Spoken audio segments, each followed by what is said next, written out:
again. The point is, don't be scared of mistakes. Mistakes are your best teachers. Laugh, learn, and move on. Step 4.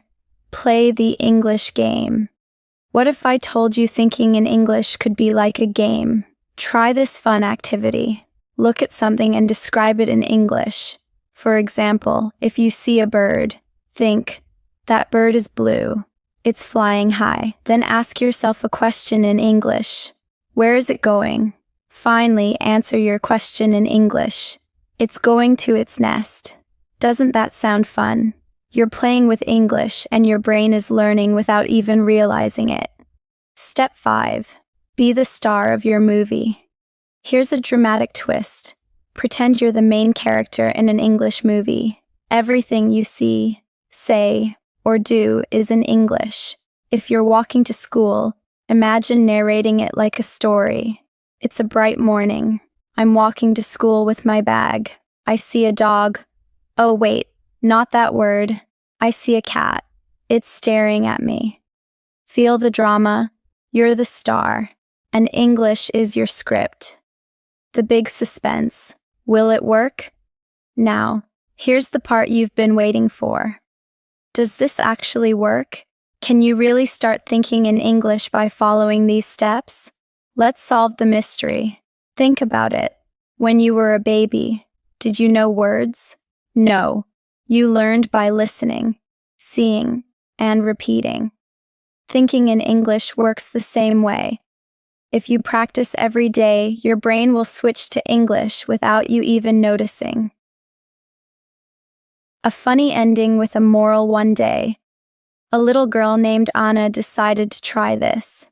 She started thinking in English every day. At first it was hard. She kept making mistakes, but she didn't give up.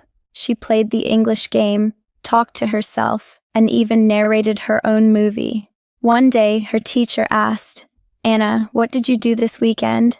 Anna paused, then answered confidently in English. "I went to the park. I saw many trees. I played with my friends. It was fun." The whole class clapped.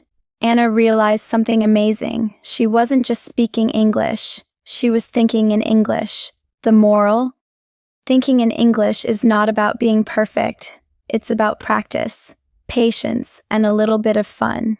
Mistakes are part of the journey, and every step takes you closer to fluency. So, start today. Play, laugh, and think in English, because you can. Conclusion. Thinking in English isn't scary or hard.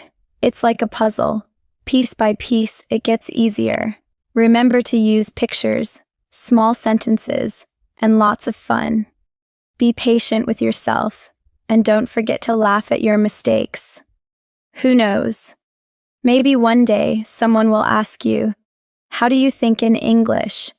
And you'll smile and say, "It's easy. I just do it." Improve your public speaking in English. Do you ever feel nervous about speaking in front of a crowd? Your hands sweat, your voice shakes, and your mind goes blank. You're not alone. Public speaking in English can feel like a mountain to climb, especially when English isn't your first language. But guess what? Even the best speakers started with shaky voices, and today, you'll learn how to conquer that mountain. Let's uncover the secrets to becoming a confident public speaker in English. The suspense. Why is it so hard?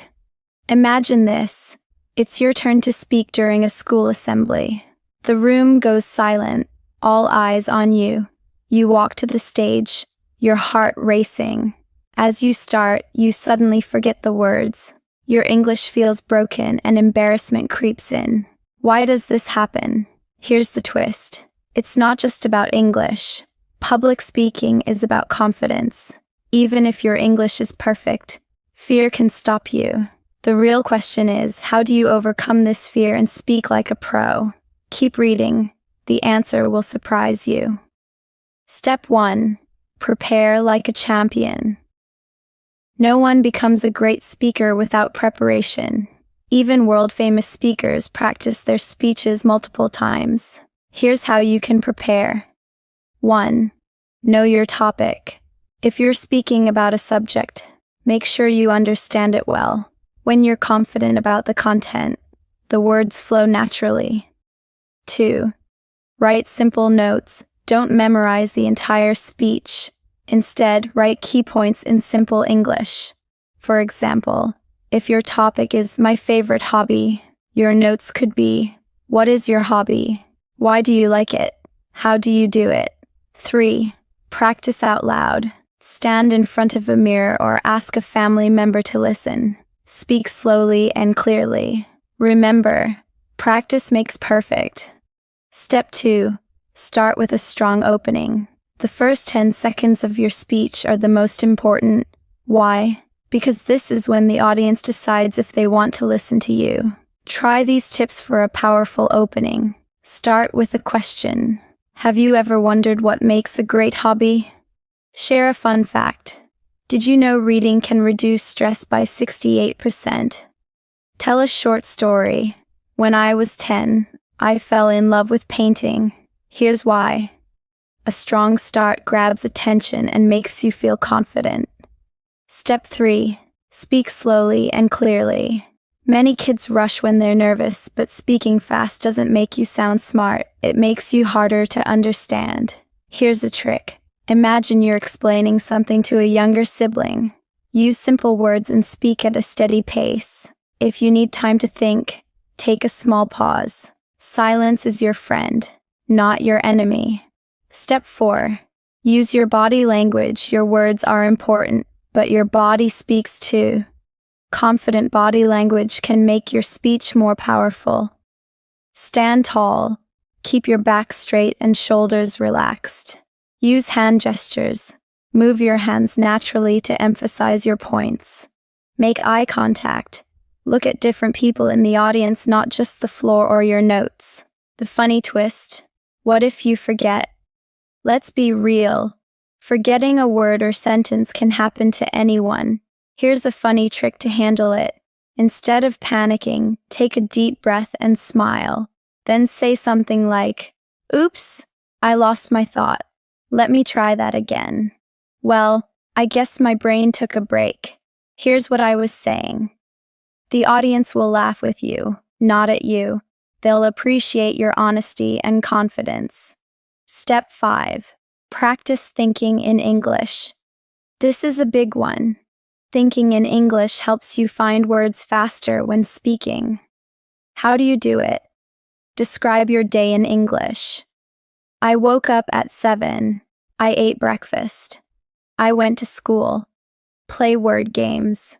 Look around and name things in English. Watch English videos. Pay attention to how speakers talk and try to copy their style.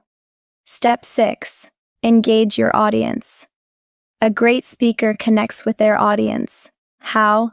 By asking questions or involving them in your speech. For example, if you're talking about reading, ask, "How many of you love reading books?"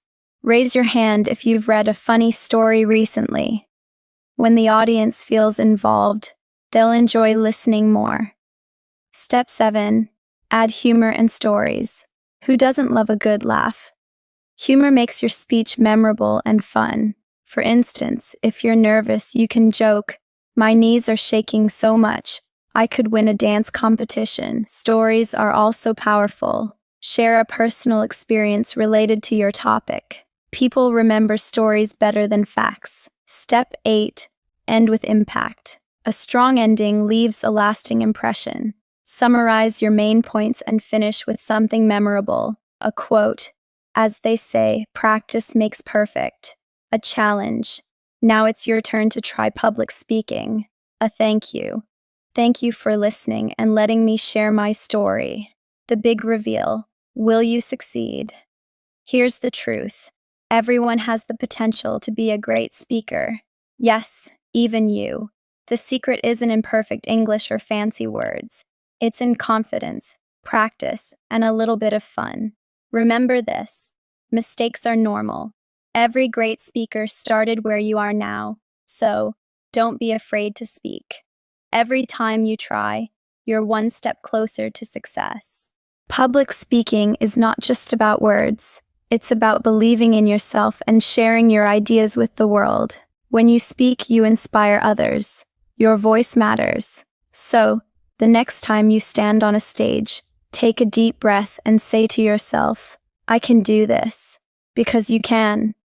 And one day, people will look at you and say, wow, I want to speak like that. Using complex tenses in English. Do tenses confuse you? If so, you're not alone. Many kids and even adults feel overwhelmed when it comes to using complex tenses in English. But here's the good news. Once you understand their structure and purpose, complex tenses become easy to use. Today, we'll explore them step by step in a fun, clear, and engaging way. This isn't about boring grammar rules. Instead, you'll discover how to make tenses your best friend for speaking and writing fluently. Let's dive into this journey together. The suspense. Why do we need complex tenses? Picture this. You're sharing a story about something that happened yesterday, but suddenly you realize you need to talk about what happened before that event. How do you describe it? Or maybe you're imagining what you might do next week, but it depends on something else happening first. This is where complex tenses step in. They add depth to your stories, make your ideas clearer, and help you connect events across time.